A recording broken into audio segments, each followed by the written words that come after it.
Well, hello and welcome back. Um, Hopefully the intro picture let you know something. And guten Tag, Piko. I don't know if that's how the heck you say it over there, but I have something from Germany here, and this is the locomotive that the Maryland Midland had bought from a quarry. No, not a quarry.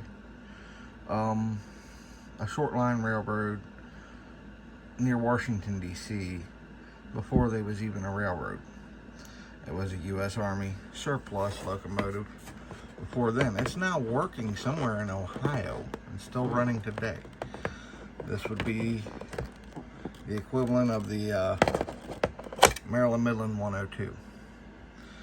This is a whitcomb 65-ton locomotive. Sorry, this is hard to do while staring at the screen. And in inch scale, it's a pretty small little guy. I'm gonna have to flip him out. Oh, don't break. It's hard to do one-handed. Alright. I'll put him back on that re-railer. Now, I spent a good portion of my budget for the year on this thing. Alright. But, want to make a sound? Uh-oh, might be broke right out of the box. It ain't doing a startup. Is it on the reels? Looks like it. Well, let's see if the headlight. Ah, there it goes.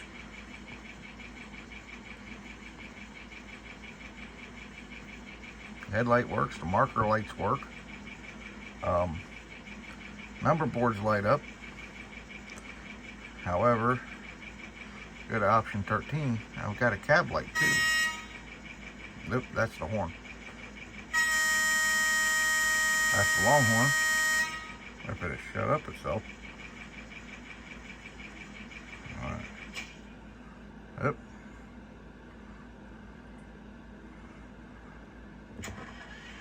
Ah, there's startup. Now that's the two Buddha engines that are supposed to be in it. That's one. Is it going to start the second one? Oh well. And this track is dirty, so.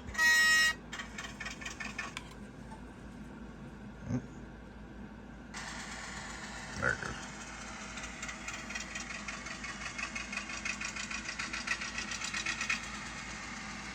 It's about the smoothest running locomotive I've ever had straight out of a box. I wish the contact on the track was better, but that ought to tell you something. I'm not cleaning this track. It's been sitting in the corner for the past couple of months. Sounds really good. I haven't tested what she could pull yet, but when she dies there. Oh man.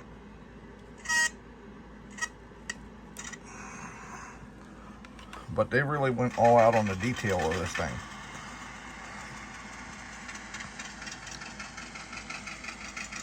I have not messed with much of it. It's still on number 3 loco. And yeah, unfortunately, I need a new LCD screen for this thing. It's got one set of traction tires and only one truck is powered, which is fine. The thing's heavy. I mean, real heavy for what it is, for how small it is. I'm gonna stop it.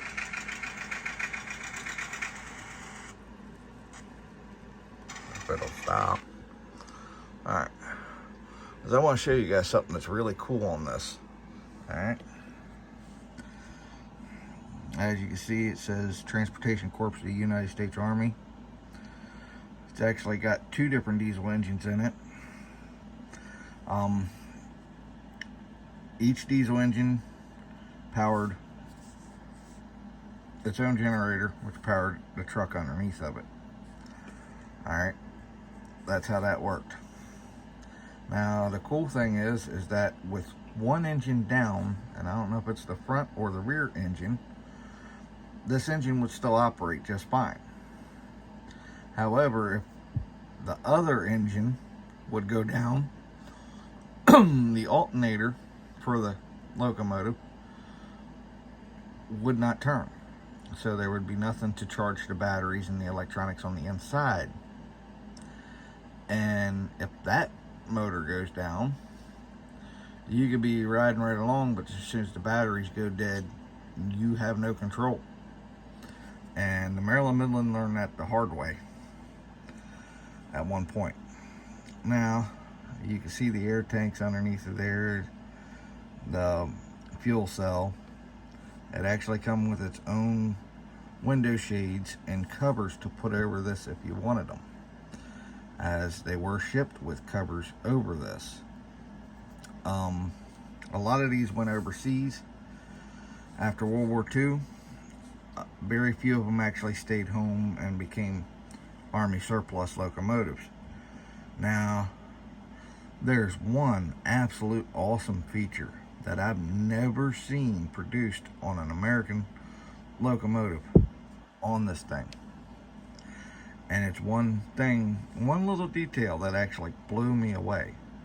Now, for $290, the whole thing kind of blew me away because it's right up there with expense. I actually thought I was going to wind up with the same Broadway Limited Imports mess that I've been in.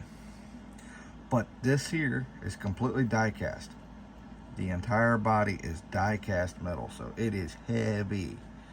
Much heavier than anything I've ever got from BLI. But we look underneath it here, and wouldn't you know it, they went so far as to model the traction motors underneath of this thing. Yes, the traction motors are underneath of this thing. It's something that you're never going to see when you're running it. But they actually put traction motors on this. Now, when I first got this and opened it up, as you can see, that coupler's been pushed up. Yeah, the trip pin was actually fouling the track. And when I go get my heavy pliers, I'll push them back down, and I'm going to cut those off because I don't like trip pins anyways. But the very front, you've got, let's see if I can get this low enough and then focus enough. Right. This very thing here right above the coupler is actually an MU pocket for connecting the MU cables. Oh, there's already an air hose on there. I didn't see that. Kind of hard to see black on black, but there's an air hose right next to this. There's coupler cut bars on there. I can't tell if you can actually move them or not. Nah, they don't move, but that's still pretty cool detail for N scale. They use a finger spring to hold the coupler shut, so that works in my favor. But I'm going to be repainting this, and that's going to be the only thing I'm going to do. I would like to remove the marker lights, but I think that's a pretty cool little thing to have, is there's two little red dots at the back end of the engine that you can see from all sides, so that you know if they're lit up, the locomotive's going to travel in the other direction. That actually kind of makes it easier to operate. But I'm going to be modeling this line. Alright, as you've already seen some of my locomotives. Now what I'm going to do is I'm going to model from Walkersville to Tawnytown in my shed. I'm going to be compressing Woodsboro and Walkersville together. However, I'm going to keep the Keymar bridge. I am going to do the Keymar interchange and hopefully get a couple of chassis units to do the interchange, and then all the way up to Tawnytown. But for the most part, this little thing is all that's going to be operating it. Though I do have an RS2 in my F units that could go right alongside it anytime. There just ain't a lot of room on this layout for that. So it'll be one locomotive hauling quite a few cars. And this little guy did quite a bit of work, and honest work at that. A matter of fact, it was even said as long as it was plugged in at night, you could start it up the next day and do a whole day's worth of work when SD24s were acting like crap. But as you can see there, sitting with a cut of 3 cars at the Conag, I believe that was, in Walkersville. That's it sitting alone up on Y Road. Now, unfortunately, this has the sound of 2 Buddha diesel engines, which were no longer on this locomotive. It was already switched out with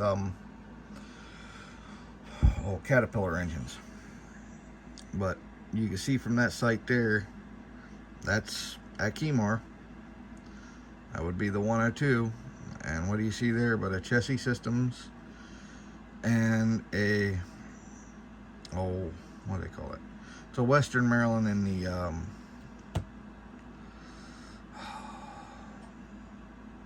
carnival screen. Alright, the red and white and black. And there's the same photo that's on the cover. And there's the RS2 that replaced it. Now those RS2s, I believe, are still running somewhere. I can't remember where. But this bridge is a glorious bridge. And it would be perfect, just 2 kits of the micro engineering bridge kits of the 50-foot span, I believe. It's only 15 inches long when put together.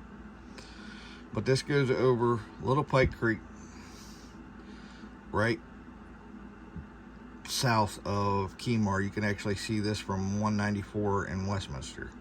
I mean, 194, Maryland 194. Yeah. Sorry, got a little tongue-tied there. Now, this is not the whitcomb. This is inside the cab of the RS, I believe. But, yeah. And if you ever get your chance and you're in Union Bridge, stop by this place and you can get a copy of this book. They still have it. I would love to start printing copies of this. But yes, they ran the old Western Maryland equipment under the Maryland Midland name. Matter of fact, they even painted a few to look like the Maryland Midland. Those are the SD24s that we had. They had I believe 3 of those. This is downtown Westminster. I won't be going that far yet. That'll have to wait till I have a basement. But for right now, I'm gonna start my model railroad on the same track that they started on. So this guy will be painted blue and he'll just get white lettering for now, because that's what I have. If I could find anybody that actually did the Maryland Midland decals, I might try a full repaint. But I can't find anybody that actually does the Maryland Midland locomotives. Somebody pointed me to Highball Graphics. Well, that's fine if I wanted to do Ginseng and Wyoming, because that's all they have is the Ginseng and Wyoming paint scheme. However, they do still have the decals for the Maryland Midland freight cars. I'd like to get that painted up like the one you've seen in the book. They did do it in HO scale.